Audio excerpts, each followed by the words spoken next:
What's up guys, in this video I'm gonna show you how to change nickname in EA Play app for Battlefield 6. If you wanna change your nickname, you'll need to do it directly through the EA Play application. The game itself doesn't let you change it, so the platform is the only way. Start by opening EA Play and clicking the three lines in the top left corner. From there, go into settings. Now select my account and then click on my profile. You'll see an option called manage. Go ahead and select that. At this point, EA will redirect you to your web browser. Once the page loads, click send a code to receive a verification code in your email. Open your inbox, copy the code and paste it back into the browser to sign in. After you are logged in, you will notice an edit button next to your profile details. Click on it.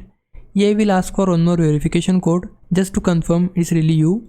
Once you enter the second code, the next screen will give you the option to change your nickname. After updating it, just save your changes and the new nickname will apply across EA Play and Battlefield 6. And that's pretty much the full process. Hope you found this video helpful, and if you did, please like this video and subscribe my channel. For now, thanks for watching. Bye bye.